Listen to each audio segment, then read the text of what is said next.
Você já pediu desculpa a Deus por estar orando deitado? Já sentiu culpa só porque falou com Deus na cama, cansado, sem forças, nem para se ajoelhar? Muita gente carrega essa sensação silenciosa de que Deus só ouve oração feita do jeito certo. E o pior, essa culpa geralmente aparece à noite, quando o corpo finalmente para e a mente começa a falar. Talvez você já tenha evitado orar, porque pensou que não estava fazendo do jeito certo. Mas a Bíblia mostra algo que quase ninguém percebe. Alguns dos encontros mais profundos entre Deus e o homem aconteceram em cima de uma cama. E talvez o maior erro espiritual que você pode cometer seja confundir reverência com postura física. Fica comigo, porque isso muda completamente a forma como você ora, principalmente nos dias em que o cansaço vence. A noite é um lugar perigoso para a mente. É quando o silêncio amplifica pensamentos, culpas, medos e perguntas que ficaram escondidas durante o dia. É deitado que a ansiedade aparece. É deitado que o coração pesa. E muita gente confunde esse peso com distância de Deus, quando na verdade é exatamente o contrário.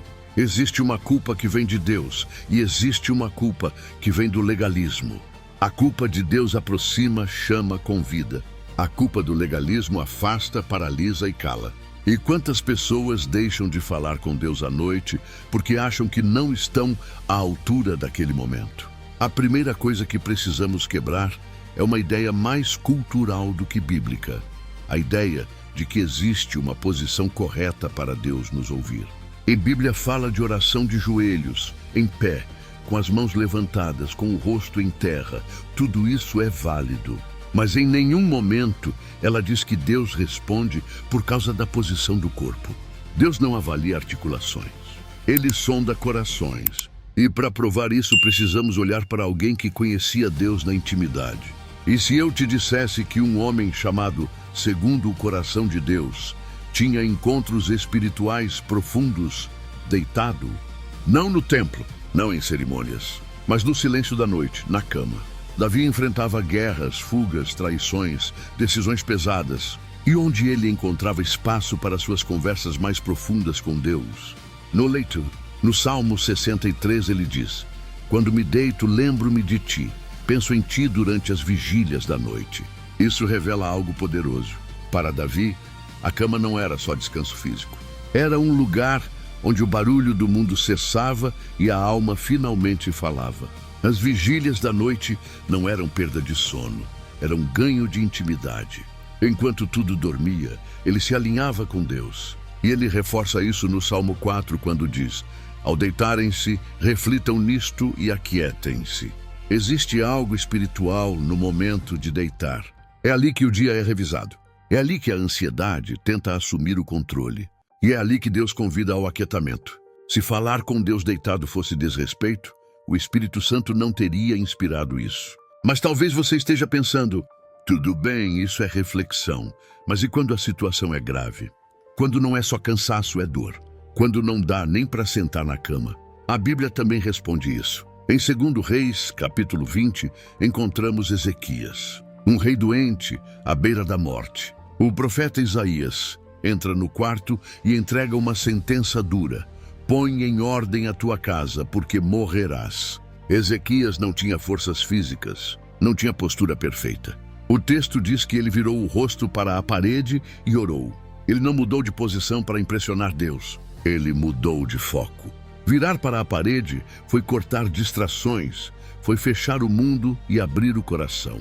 Ali, naquele quarto, sem plateia, sem ritual, ele chorou. E o choro também é oração quando as palavras acabam. Antes que Isaías saísse do pátio, Deus manda ele voltar. "Ouvi a tua oração, vi as tuas lágrimas." Deus curou um homem que orou deitado, virado para a parede. Não foi a posição que moveu o céu, foi a verdade derramada ali. Isso é um recado direto para quem ora doente, exausto, ansioso ou emocionalmente quebrado. Quando você não tem forças nem para levantar, Deus não se afasta, ele se aproxima. A Bíblia continua mostrando o mesmo padrão. Jacó, já velho, fraco no fim da vida, não conseguiu se ajoelhar. Hebreus diz que ele adorou apoiado na cabeceira da cama. Mesmo ali, a adoração foi aceita. A bênção foi liberada. A fé foi reconhecida. Quando o corpo falha, a fé não perde valor. A cama virou altar. Agora é preciso equilíbrio. A Bíblia valida a oração deitado, mas condena a preguiça. O problema nunca foi a cama. É o coração. Preguiça é fuga. Descanso é confiança. Se você ora deitado porque não se importa, o problema não é a posição. Mas se você ora deitado porque está cansado, ferido, sobrecarregado, Deus entende. Mais do que isso, Deus acolhe. Pense como pai. Que pai rejeita a conversa de um filho só porque ele está deitado depois de um dia pesado? O Salmo 127 diz que Deus supre os seus enquanto dormem. Ele participa do seu descanso. Ele vela o seu sono. Orar deitado é muitas vezes o maior ato de fé, porque de pé você controla. Deitado você confia. Você fecha os olhos e entrega sua vida nas mãos de um Deus que não dorme. Se você já orou deitado alguma vez e se sentiu culpado por isso, comenta aqui. Deus vê o coração. Então não deixe o legalismo roubar sua intimidade com Deus. Se hoje você estiver cansado, sobrecarregado ou sem forças, não evite orar. Deite-se, aquieta a mente. Mesmo que não saiba o que dizer, fique ali. O silêncio também fala. Lembre-se de Davi na noite, de Ezequias no quarto, de Jacó na cabeceira da cama. Deus não espera performance. Ele espera a verdade. E Ele ouve você exatamente onde você está. Fiquem com Deus.